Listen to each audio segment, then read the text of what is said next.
right. Welcome into the First Draft Podcast, ESPN's draft-focused podcast. We produce a new show every Tuesday around 4 p.m. Eastern Time. And if you're into video, go check out ESPN's YouTube page and search First Draft for more. Field Yates, as always, joined by Mel Kiper and Todd Mcshay, back with us after an absence last week. Todd, good to see you, my friend.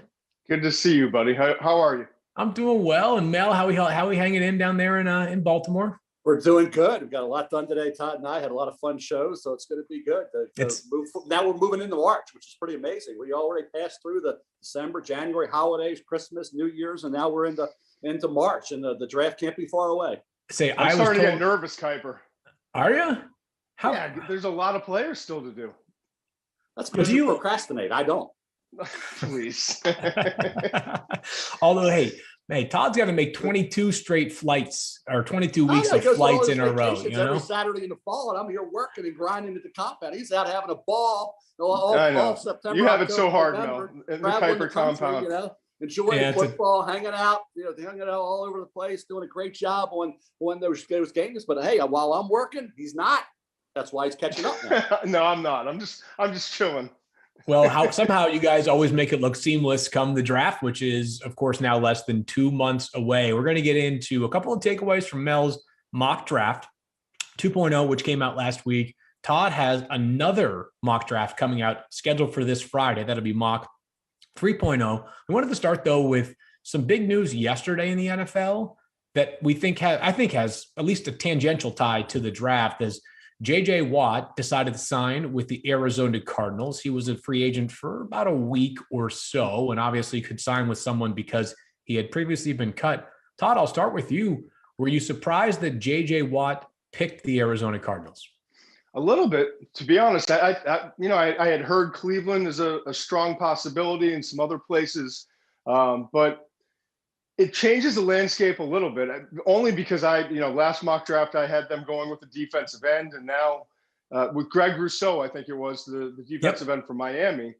So now it doesn't mean that they won't take a defensive end or an edge rusher, but it does, put some other pressing needs in hand. And cornerback is one of them. And then on the offensive side, I think you can't get enough weapons around your young star quarterback. So it'll be interesting to see, but I did not expect J.J. Watt to wind up in Arizona.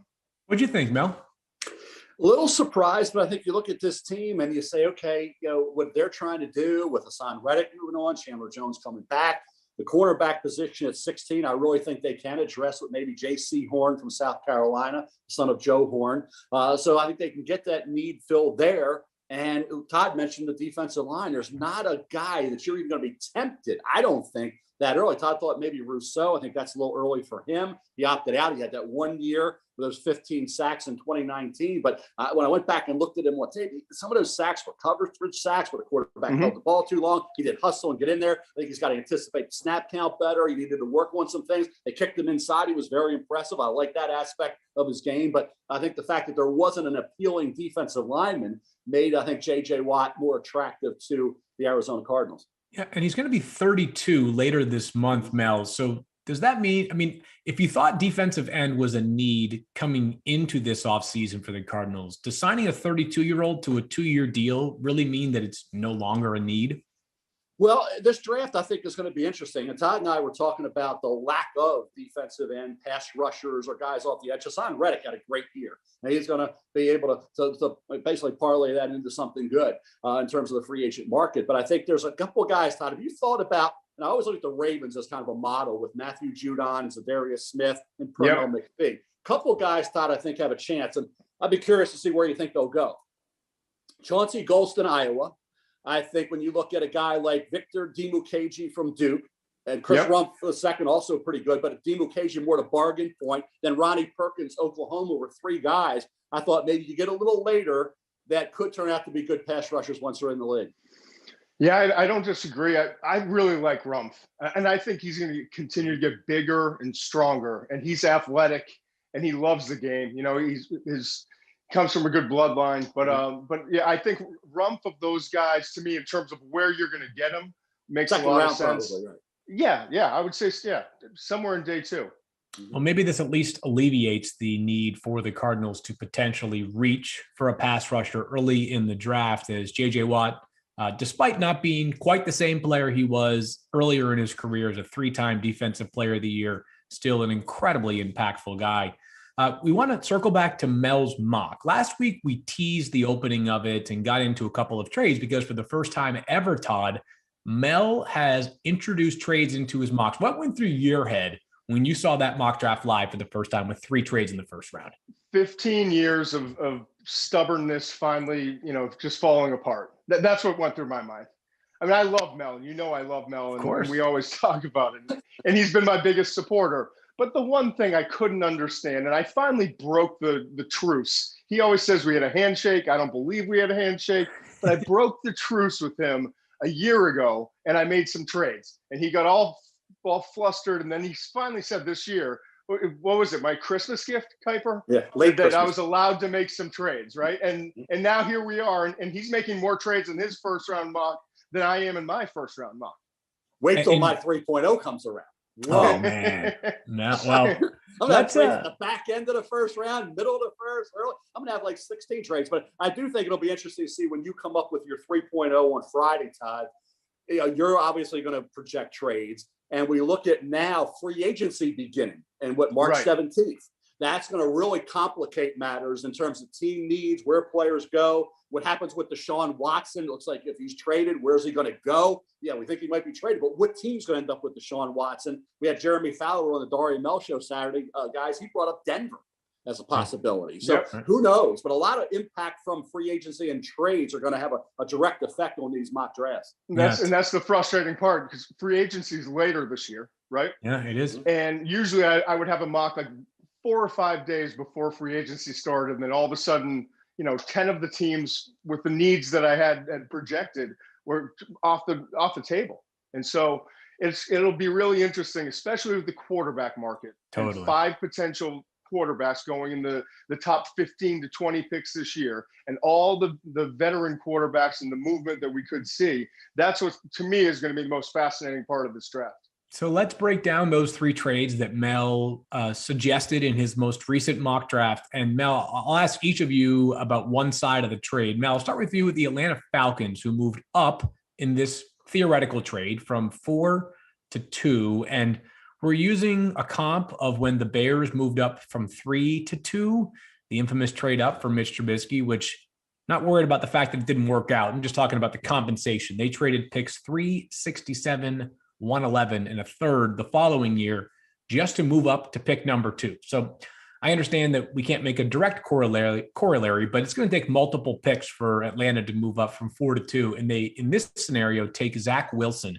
Do you think that would be because of the belief that Zach Wilson will eventually emerge as the number 2 player in this year's class? Or is it that you don't think he or Justin Fields will make it to them at pick 4? Well, it was a great way to get me the Jets to Kyle Pitts. That was what the method to the madness was. To be perfectly honest with you guys. Okay? Is that right? This is the reason why I made that deal, because I wanted to get Pitts in the top 5, and the Jets made a lot of sense. It was more about the Jets than it was Atlanta. To Atlanta, the reason why it would make sense, they don't plan on picking up this high in the next few years. Matt Ryan's going to be 36 on, I believe, May 17th. So you go with Matt another year. The Lions went with Matthew Stafford one more year after we thought maybe he would be traded. Now he was traded.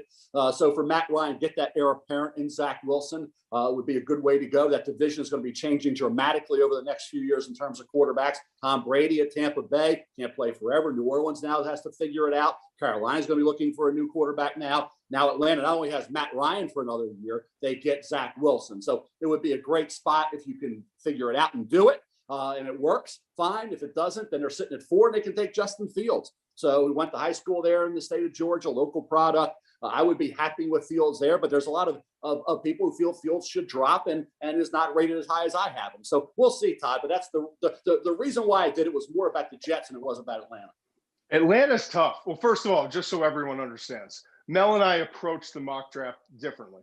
Mel, in what sense? I guess it's 43 years of understanding and knowing what he's doing. He does it like a puzzle, right? He'll put pieces here and there, and then he'll fill in the rest. I go through it, one pick at a time. And and I wind up putting myself in a jam because of it sometimes. But he knows where he wants to get certain guys, certain places, and we've talked about that before. But if you're looking at Atlanta, this is one of the toughest decisions in terms of where they're going to go. We've talked about the Jets at 2. Is it Sam Darnold or is it moving out of that spot? And Zach Wilson should be the number 2 overall pick. I will be very surprised if he's not. But Atlanta, I don't know, even if they're sitting at 4 and have the quarterback that they want, are they going to take a quarterback at that spot? Because they have the salary cap hit that they have to take with Matt Ryan. So it's going to be really interesting to see. Matt Ryan truly believes, and his performance kind of backs it up, that he can play another 2-3 years in the league at a relatively high level, especially if Julio Jones is healthy and if he has the weapons around him. But it's going to be interesting because they're one of the teams in the top 10. We always talk, we're talking about 1 with Jacksonville, 2 with the Jets, 4 with Atlanta, 8 with Carolina. They're one of those 4 teams in the top 10 that you really think there's a good chance of them taking a quarterback. But I'm not certain. I'm the least certain of those 4 teams when it comes to Atlanta. I've said this before. I'm not sure the board really stacks up for Atlanta how they would like if they don't take a quarterback at pick 4, because the other best prospects in this class are either a wide receiver, which I wouldn't consider a major need, and a left tackle, which if you're already invested in Jake Matthews plus Caleb McGarry, might not be as much of a need. Mel, I saw in your mailbag that you were asked about this, so I'll bring it back up because you just brought his name. So Kyle Pitts, you wanted to get him in the top 5. And it sounds like what you are trying to convey to readers too is that people see tight end in the top 5 and they have a hard time buying into that. But we really need to look at this as acquiring the number 1 pass catcher for an offense, basically. Yeah, and I say to that, if a Travis Kelce was in this draft, would you want him at 4? Would you want him in that area?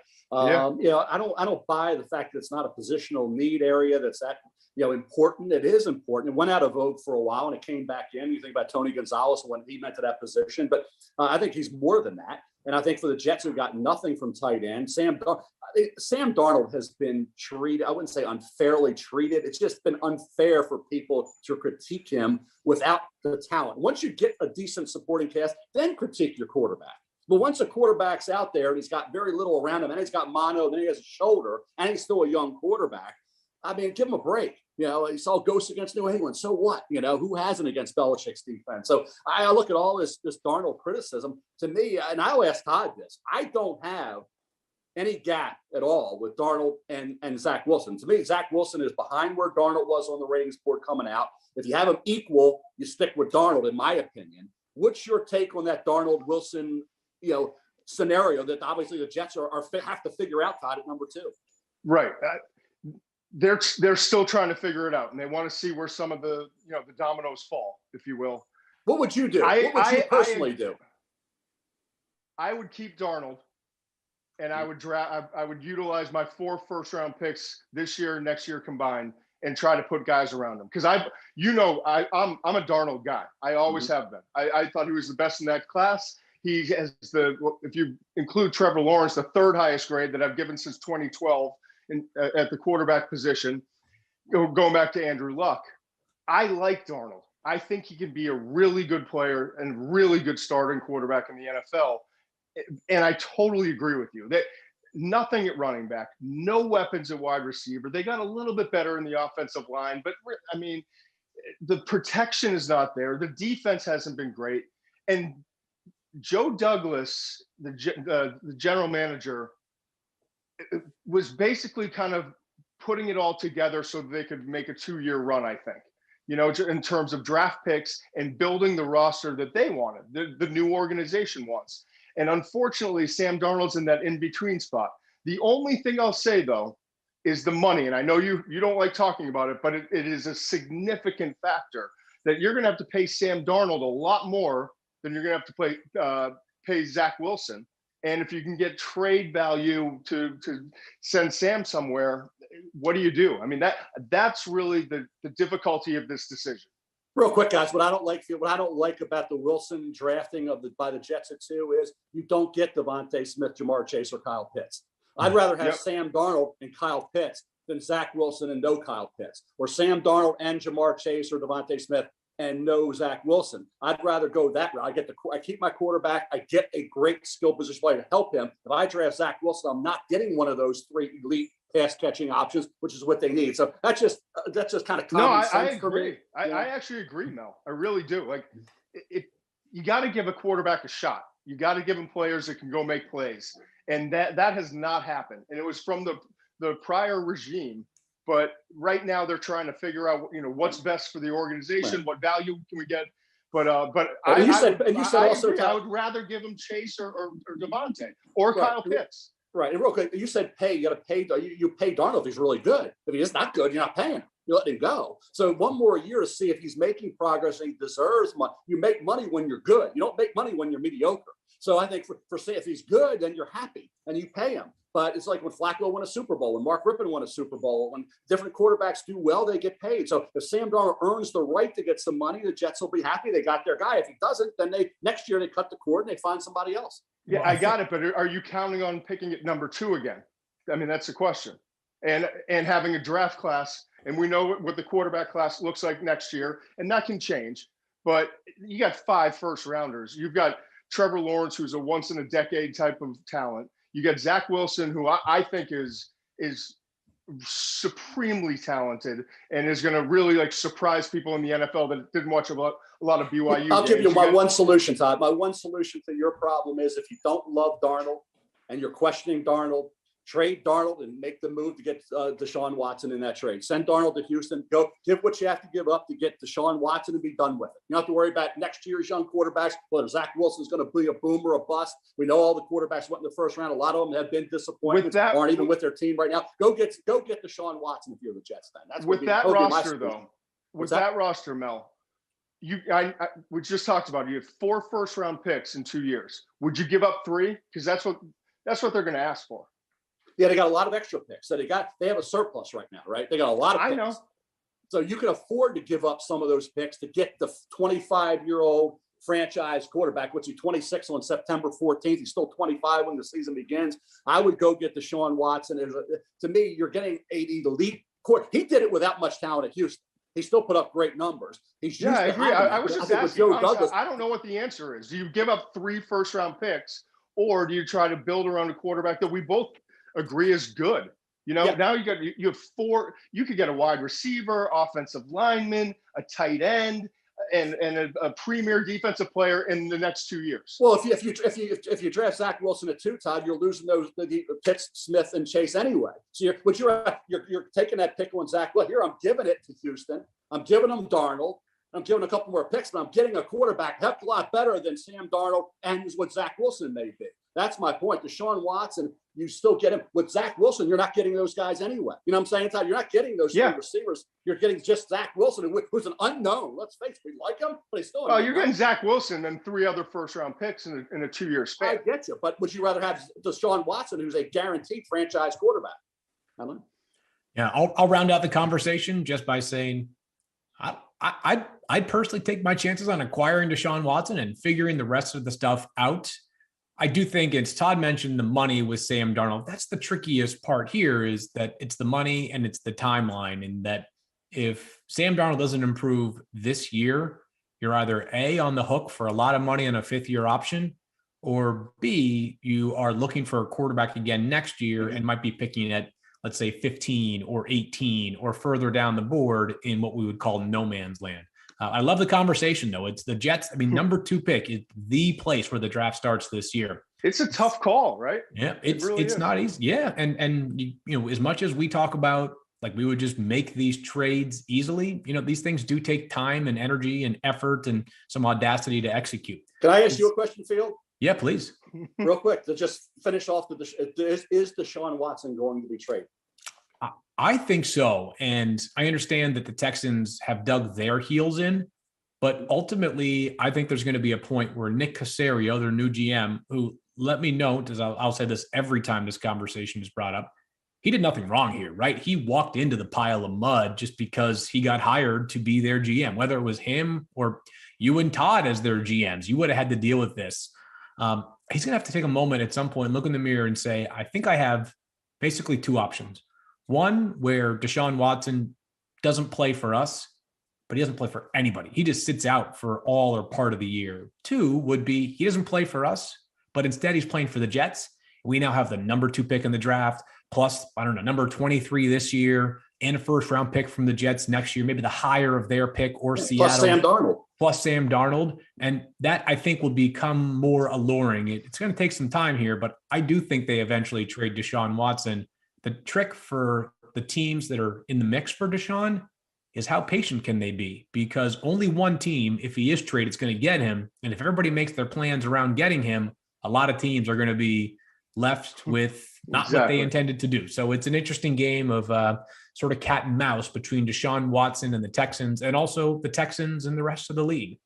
The second pick, and by the way, Kyle Pitts, who we discussed, really fascinating tight end. For those that are interested in more talk about fascinating tight ends, Darren Waller actually joined the Fantasy Focus Football podcast earlier today, one of the other shows that I do, and Matthew Barr and him had a nice chat. Darren obviously had a breakout season this year for the Raiders, and if you could get a Darren Waller at pick 4, you'd feel great about that, Jets fans.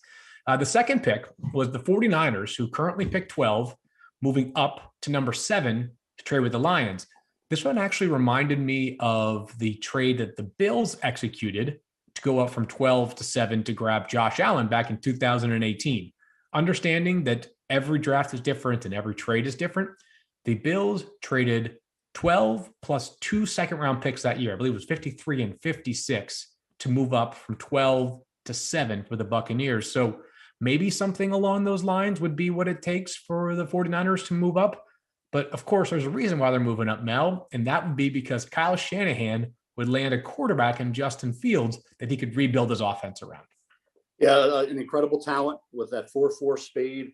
He had a great 2019 season. We were talking about that a lot today, Todd, about the Justin Fields. I get that he's a little polarizing. I get the criticism because of those 2 games. But I think for 7, for that 49er offense, I feel like we can get an upgrade over Jimmy Garoppolo with Justin Fields. I think would be a move that maybe they make. And I see Justin Fields going in this general area. That's why I was trying to figure out a team that would be interested in maybe moving up to that spot. I see Denver maybe more of the veteran, like the Deshaun Watson. They had interest in Matthew Stafford. I think the 49ers would be, with Kyle Shanahan, a nice fit for Justin Fields. Yeah, and Carolina's sitting there at 8, right? So sure. That's, moving. You had them moving up to 7, right? Yeah. So you get one spot ahead. Mm-hmm. If you're Carolina, though, why aren't you moving up to go get your guy? If you have the guy, unless it's Mac Jones and you think he's going to fall to you at 8. So that, to me, that's the interesting part. Mm-hmm. You and I are going to debate Justin Fields the whole draft season, and everyone's going to take the clips of me saying I don't think he's quite as good as you, but I still have him going in the top 10 or top 12 picks. And I see all the talent. I just don't think he processes things as quickly, and I think he was in a really quarterback friendly offense with Ryan Day at Ohio State. So to me, I think there's more work to be done with him. But he can get there because he's got the big arm. He's got the mobility. He's competitive. He's been successful. He's got almost all of the qualities you want. I just want to see faster eyes and processing. But you can get him there. I truly believe that. He's got a lot of the physical traits. That much is for sure. Mel, the other side of this would be the Lions moving back.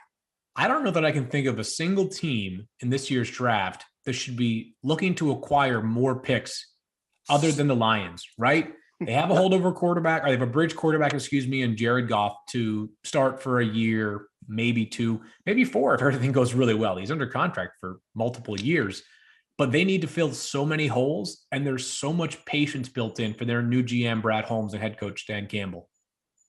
It really is. I mean, the Lions, you think about the issues they have at wide receiver. We talk about linebackers probably need more than 1, probably need 2. The cornerback, the defensive secondary, offensive line, all these different areas. But I think when you look at that point, if you go from 7 down to 12, Micah Parsons from Penn State linebacker and Jeremiah Owusu-Koramoah, linebacker Notre Dame, would be guys you could look at that point. And really nothing precludes you guys, Field and Todd, from trading down again. Just because you traded down to 12, you might figure, okay, let's go down a little further and get one of those linebackers, because maybe we can still get Owusu-Koramoah right before the Raiders or right before the Dolphins at 17 and 18. So people say, well, there's no rule saying only trade down one time. If I'm the Lions and I need a lot of players, I'm sliding on down that first round as far as I can, because this draft, because of the opt-outs and teams valuing next year more than this year. We don't know how teams are players. There's a lot of unknowns in this draft that could allow you to find some real steals. I'm going to load up on those second, third, fourth round picks. And if the Lions do that, I think they'll have a heck of a lot better draft than they would standing pat. Yeah, I think that because of the quarterbacks and the wide receivers, I think you're going to see a lot of really good defensive players get pushed down. Patrick Surtain, the cornerback from Alabama. Mm-hmm. We've talked about all the cornerbacks, the linebackers you just mentioned, and the edge rushers that we've talked about. It's not a great group, but you can get a guy in the late 20s into the 30s and 40s in terms of picks that I think ordinarily would go a little bit higher. So I think the depth of this defensive class is better than we're giving it credit. But everyone's focusing on 5 quarterbacks maybe in the top 12, 3 wide receivers right there with them, and the defensive players are getting pushed down as a result. The one scenario where I'd be really tempted to not move an inch if I'm the Lions is if somehow Devontae Smith or Jamar Chase was available, pick 7, which I view as highly unlikely. And frankly, guys, the more that I see him, understanding there's a health consideration, I feel just about as strongly as about Jalen Waddle too. If he's there at pick 7, it'd be very, very tempting. The third trade in your mock draft, Mel, is the Patriots moving up from pick 15 to number 9. That where the Denver Broncos currently pick. Again, understanding the compensation changes based off the trade in the year. This could be something that actually requires the Patriots to, at least move a second-round pick plus a 2022 pick, or maybe even if you keep your second round of this year in New England, you have to trade your 2022 first-round pick to move up 6 slots. But who would be the target if they're moving up to number 9? Yeah, this was a tough one because of Mac Jones. The Saban-Belichick connection is real. The Brady comp to Jones. I'm not talking about Brady as a Hall of Famer, best ever, greatest of all time. And I hate that word GOAT, so I'll say greatest of all time. But that's a word I hate because the GOAT when I was growing up was bad. Now they're saying it's good. Exactly. Well, it's typical what's going on. But hey, you can't have anything be bad. But in terms of Tom Brady and the Mac Jones situation, Mac Jones, Carolina, because of the Senior Bowl practices with Matt Rule, and then the Saban-Belichick connection for New England made it a tough call. I wanted to have New England go up and get Mac Jones, but I said, okay, Trey Lance is the wild card here. And I said, Todd, today in field, and I've said it a couple of times, he's the most fascinating player I've ever evaluated in 43 years. Never before have we had this. Todd, you'll never have it. You'll be doing this forever. I'm 60. We're going to be 61. You're 40. Big difference there. So going on and on and on down the road, will we ever have a 1AA quarterback with 17 career starts? There were 15 to 17 games where he threw 23 or fewer passes in a game. Okay, some guys threw 23 and a quarter. Okay, he had a ton of rushing yards. He only has 17 career starts. Only won this season. He was 15 to 30 against Central Arkansas. He's only 20 years of age, arguably the youngest player in this draft. And he's coming into the draft and not going back and playing another year. I would have gone to Texas or Ohio State. That would have been me and maybe be the number 1 pick in 2022. He opted not to do that. This is and if you're talking about the top 10 of the first round, so who's going to do that? I had New England doing it. The Mac Jones thing makes me wonder about New England. Would they go up and get him? They see that similarity to Brady coming out of Michigan. And like I said, I'm not talking about Brady now. I'm talking about winning Super Bowls. When Brady came out of Michigan, he was a late 6th round pick because he ran a 5.2 40 and he had a 24 vertical. And 199 overall. Yeah, exactly. Yeah, Mac was a little bit higher than that. I think we all agree. Hey, Todd, I want to ask you about Trey Lance because I think a lot of people that are just college football fans, they kind of know what Mac Jones is all about. They know what Mac Jones is all about. They know what, Trevor Lawrence is all about and Justin Fields, a little bit less so Zach Wilson, but still he played a couple of national TV games. Not only did Trey Lance play just one game this past year, as Mel noted, but he plays at North Dakota State, not a team you see very frequently on TV. If you had to give the introductory scouting report on what makes Trey Lance different and special, what would it be? It starts with he's big, sturdy, and strong, highly competitive. Yeah, he is. He is. And he, as a runner, which is becoming more important in the NFL in terms of playing that position, as a runner, he can actually take the beating. But, Cam Newton could too. How long does that work? I think he processes things quicker than Justin Fields and some of the other quarterbacks. I really do. I think he sees the whole field, and he's in a pro-style offense where it allows him to go from progression 1 to 2 to 3 to 4, and you can see it. He's got to become more consistently accurate, though. And Mel talked about some of the passing traits. We saw the one game this year, which was the most, I've said it before, the most bizarre circumstance I've ever seen in college football. But studying his tape, he's got to become a little bit more consistent with his footwork, which will lead to him being more consistent with his accuracy. But ultimately, he has the arm, he has the size, he has the strength, the mobility. And I like the way he processes the game and how competitive he is. He is truly a wild card in this year's draft. As I mentioned, Mel's mailbag is out today on ESPN.com Tuesday, and Todd's 3.0 mock draft expected out on Friday.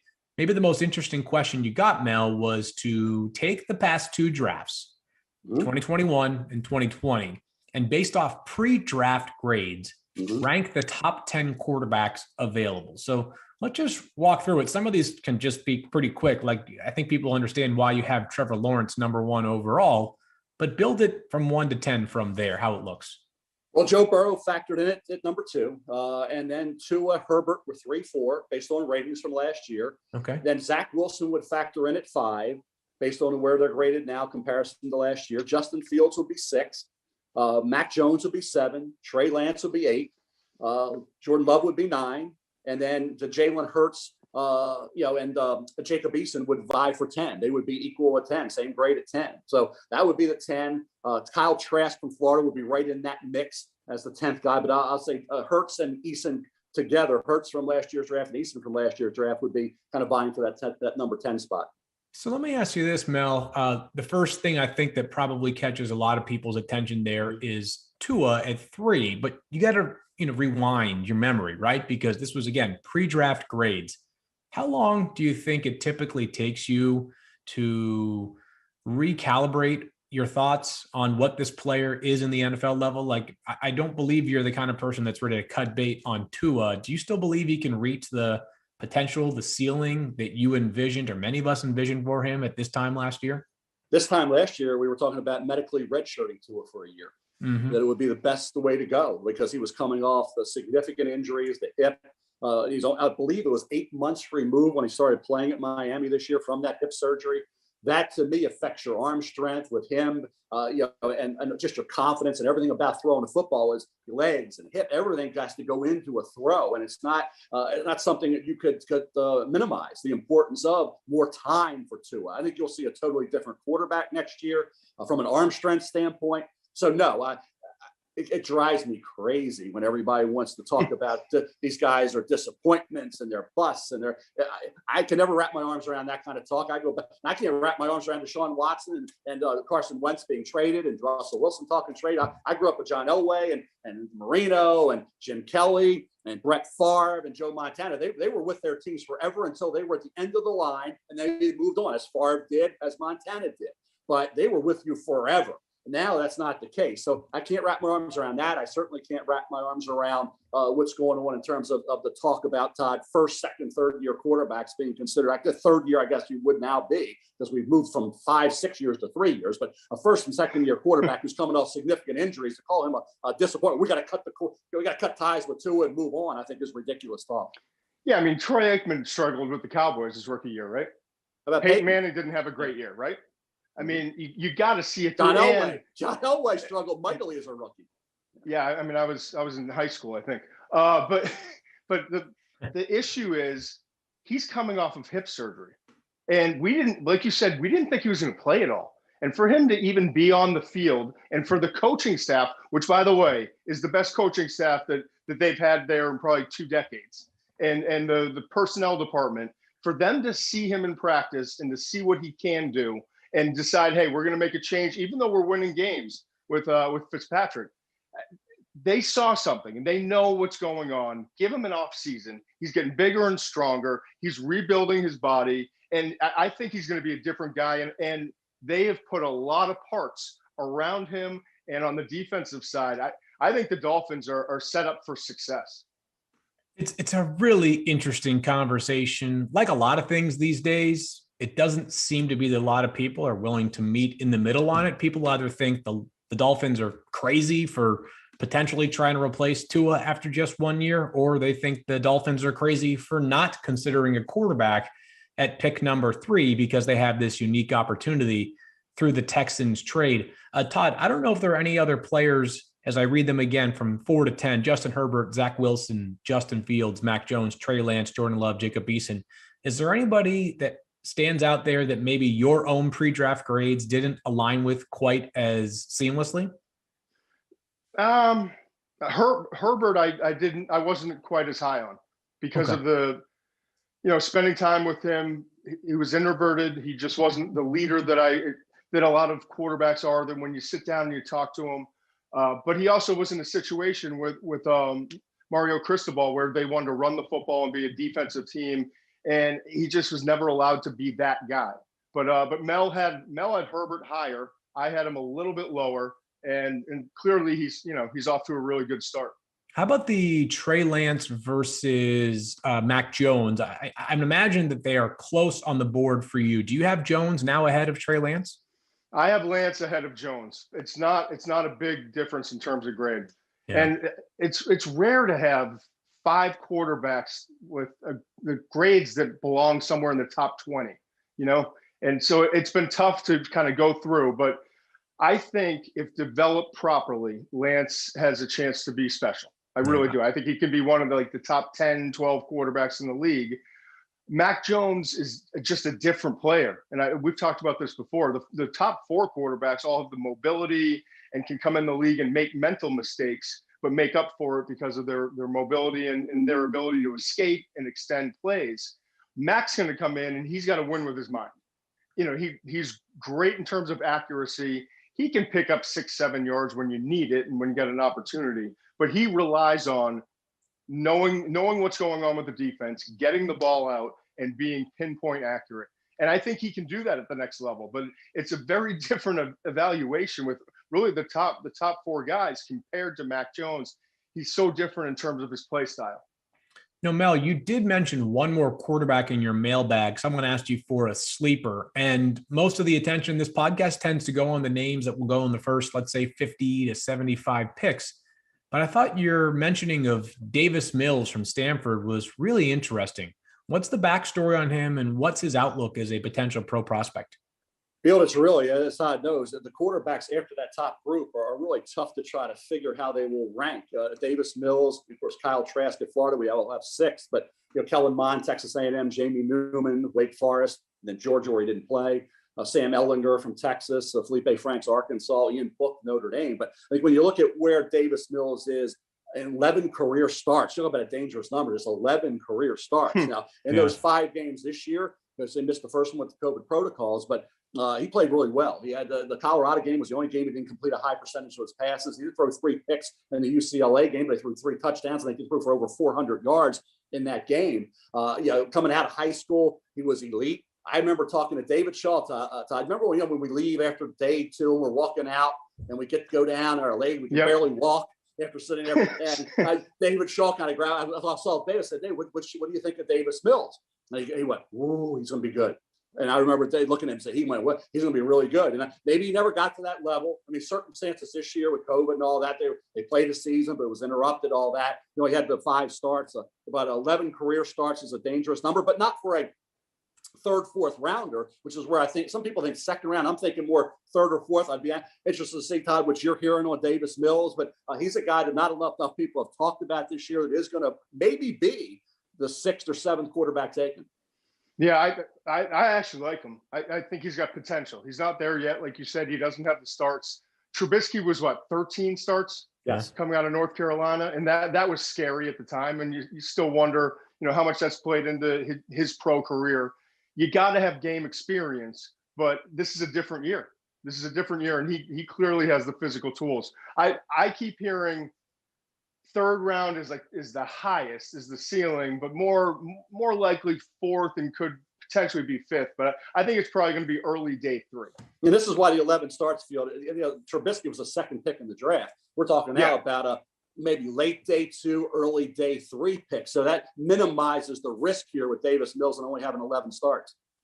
Yeah, he is fascinating. As you mentioned, not only did David Shaw have high hopes for him after a couple of years. I mean, as I think, Mel, you mentioned earlier too, he was the number 1 pocket passer coming out of high school, which we know that, high school grades and stars don't always translate to college production or pro production, but there were some traits that people saw in Davis Mills a long time ago that make him an intriguing guy 4 or 5 years later. As mentioned, Mel's entire mailbag, which most importantly, and I won't reveal the answer, does get into whether Mel prefers pizza with or without pineapple. That is answered in the mailbag.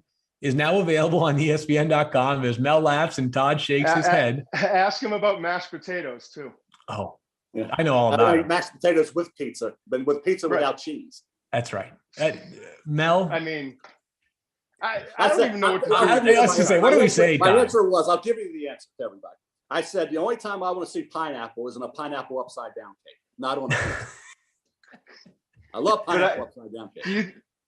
You take the cheese off, and then you're losing half of the tomato sauce, right? And now you're putting mashed potatoes on it. So could you carb load any more than you are with mashed potatoes on top of cheeseless pizza? Delicately take the cheese off. You don't rip all that tomato sauce off. Unlike the way I handled your pumpkin pie the one time. You destroyed my pumpkin pie. To your field, I got stories about Mcshay. He's a little reckless. Okay, a little reckless. You put food in front of him, you never know what you're gonna get. It's never dull getting into Mel's food takes. You kind of remind me of Orlovsky. You guys have unique food takes, which is part of what makes you guys such special individuals. Weird, right? Weird is the word. No. Unique food takes. That's all I'm gonna say. Jay's got a few words. That's right. Todd? What's the word? We'll stick with unique.